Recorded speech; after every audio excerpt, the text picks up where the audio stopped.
Hey everybody, the video you're about to watch is on the elk reintroduction here in the Great Smoky Mountains National Park, and it's right down the road from where I live, so we went there to film this with the elk in the background and talk a little bit about the reintroduction effort, the history. It's supposed to be a pretty short video. We did get caught by the rain as we were kind of wrapping things up, so it's a very quick video, and we had to rush it a little bit so that we wouldn't get stuck in the mountains. But I hope you guys enjoy it. We got some cool video of the elk hanging out, and we got a lot of really cool elk facts, out there for everybody to enjoy.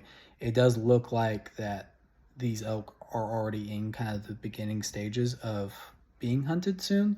And obviously, that'll be a very limited lottery, as I'll explain later in the video. But that's a very interesting thing for us hunters, to be able to realistically see elk being hunted, in North Carolina.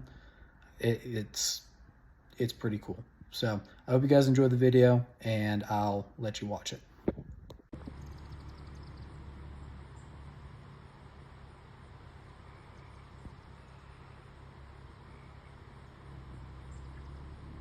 Hey everybody.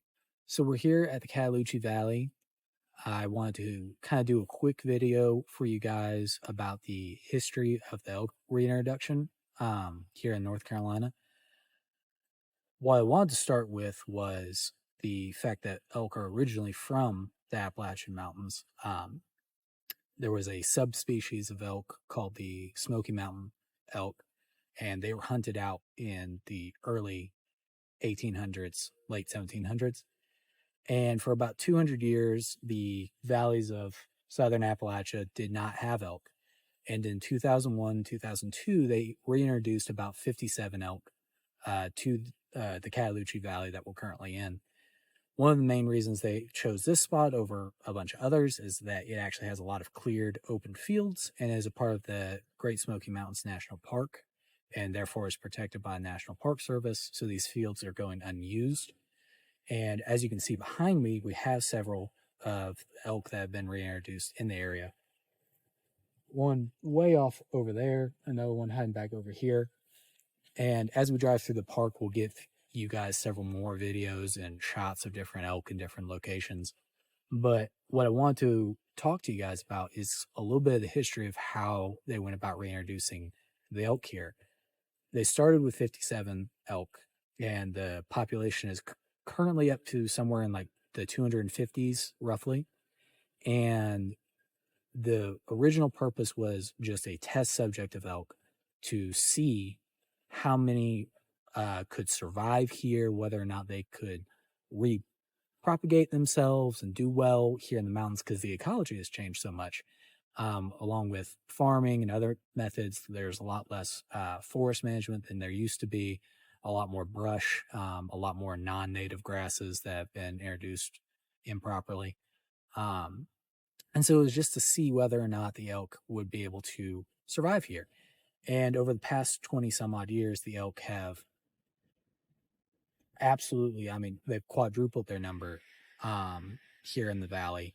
And they've actually spread out of this valley into other areas of Maggie Valley, Waynesville, Cherokee, Folsom, a bunch of different places. And they have found that the elk do fairly well around here. They only need so many resources. And as long as they're getting their resources met, they don't really travel all that much. Some of the conflict that they have recently run into is that that's pretty cool. A lot of the problems they've recently run into is that the elk have done so well for themselves and they're kind of spreading out of the valley that they are running into other farms in the area. They're running into the interstate, they're running into road systems, they're running into people. And this is causing a lot of conflict with the local community, which hasn't had to deal with these large megafauna in a very long time. And because of that, there is some push to start managing their population and bring back hunting in the area. And usually with reintroduced animals, you don't start talking about hunting them until they clear the 200 population mark.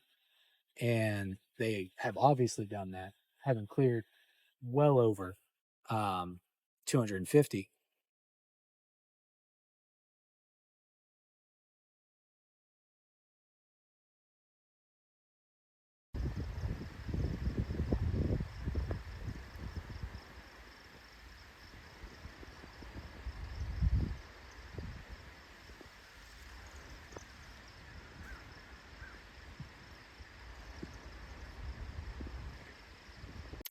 there's a big push to start managing the population of these elk a little bit more.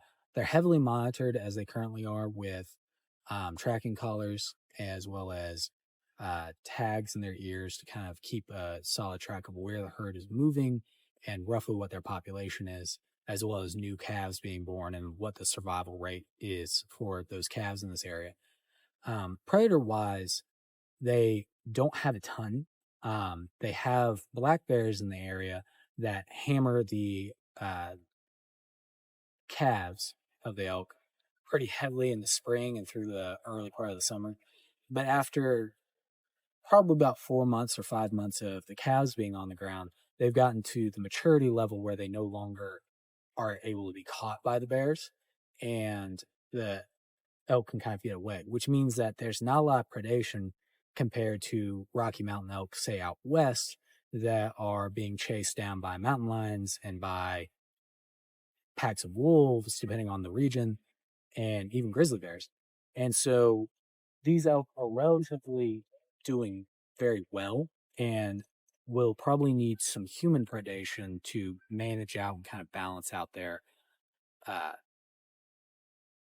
impact on the ecology as well as impact on local farmers in the area.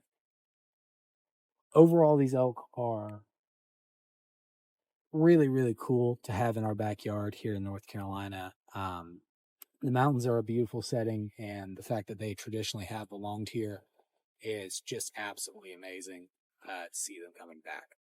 So,